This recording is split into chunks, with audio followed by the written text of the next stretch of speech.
Yep. Um, Eric, I know we're over time as well here, but I just wanted to ask you my last question here. And this is actually probably, it used to be our most common feature request on Boostcamp before we actually added it, which is the ability to change to your own exercises and make modifications to programs. So I'm curious on your thoughts. When should someone change up their program? I think the where this really makes a lot of sense is for one in bodybuilding programs because exercises are really just vehicles for supplying, overload tension to muscles to make them bigger.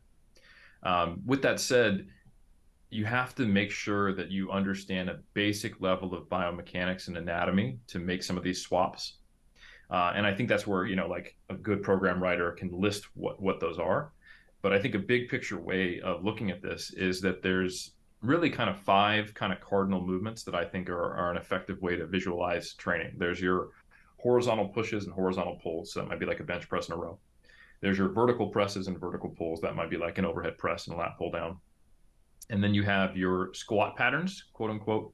And that is anything where there's simultaneous hip extension. So the action of, locking your hips out at the top of a deadlift or the top of a squat, and knee extension, which is kind of, locking your knees out at the top of a deadlift or squat or doing a leg extension. So when simultaneous hip and knee extension occurs, which occurs on lunges, occurs on leg presses, occurs on, yes, squats, but squat pattern from a bodybuilding perspective is very broad in my opinion. It encompasses hack squats, machines, leg press, or barbell squats, right? Single leg or bilateral variations. And then you have your hip hinges, which are much more hip dominant. That's like your deadlift, your RDL. You can even make an argument that a back extension or a hip thrust, anything that is primarily hip extension with a minimal amount of knee extension. It's primarily training like glutes and hamstrings, right? Those movements for a bodybuilding program can typically be swapped out. So if Mm. flat barbell bench press gives you pain, low incline dumbbells is probably just as effective, maybe better than bothering your elbow constantly. If a program wants you to do weighted chins and you're like, I'm not that strong, or maybe my body mass is quite high and I can't do the rep range that you've targeted, there's nothing wrong with swapping to a lat pull down. Um, if you get lower back pain from bent over rows, why not do a cable row? So there is only the rare occasion where that's not a good idea, where someone is thinking about some kind of synergist muscle or an isometric stabilizer that they're trying to train with that specific variation that they think will help something else in the program. But I think a good program should be written in such a way that that's made apparent to the lifter, so they know that that's communicated. Some of the why and the how in the program, not just the what to do, is described. Yep. In strength programs, it's a little harder to make some of these swaps. And I think it's important for the program writer to give the person the option of what those swaps should be rather than it being that kind of much more free range approach, like I said, in bodybuilding. Because you might be just asking someone to do a good morning instead of an RDL. And because while they're both hip hinges and they both train the same muscles, you can make an argument that a good morning might have better transfer to a squat based on the bar position being on your back than in your hands.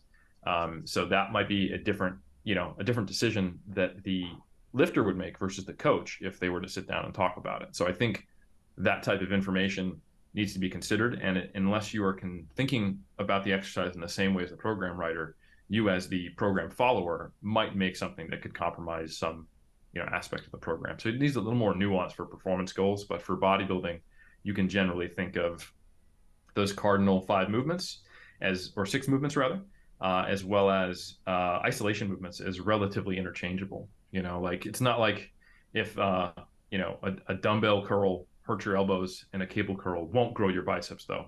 Not allowed. Like of course, like if you're accomplishing the same biomechanical movement, it's going to train the same anatomy so long as the loading is similar in terms of directionality.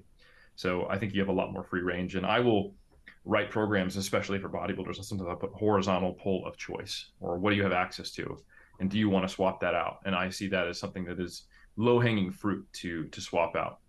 At the same time, though, even though we're not trying to get really really good at our lifts as a bodybuilder, we're trying to use the lifts to grow. You still want to be proficient at the exercises you're using, and swapping them out too often can actually delay that process. So we have research, for example, looking at a 12-week program in novice female lifters, and they're doing arm curls, bench press, and leg press. And they looked at their strength progression at the 6-week mark and the 12-week mark, and they looked at their increases in muscle mass at the 6-week mark and the 12-week mark. Now, everything improved in strength, arm curl, leg press, and bench press at the 6-week mark, but the quads and the chest had not increased in size at the 6-week mark, only at the 12-week mark, but the arms had. So the idea here is that a bench press and a leg press, those are compound movements that requires multiple joints to coordinate with each other. So there are a more complex motor pattern that these women had to learn in this study, and they were probably not able to provide a sufficient stimulus because they were still learning how to bench and leg press at that 6-week mark to have induced measurable hypertrophy. But with the arm curl, they probably learned that in a couple of sessions. It's flex your elbow, right?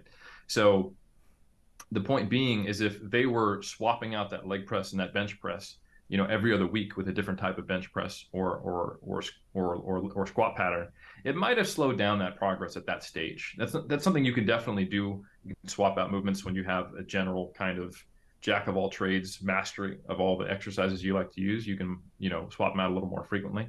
Like West Side, for example, a lot of those power lifters did just fine, every 2 weeks or every week swapping out a different type of squat. But I think for especially the novice and the intermediate stage, you want to build some pretty strong proficiency with the stable of movements you're going to use. So it's totally fine to swap things out, but not at the cost of actually slowing down your skill acquisition.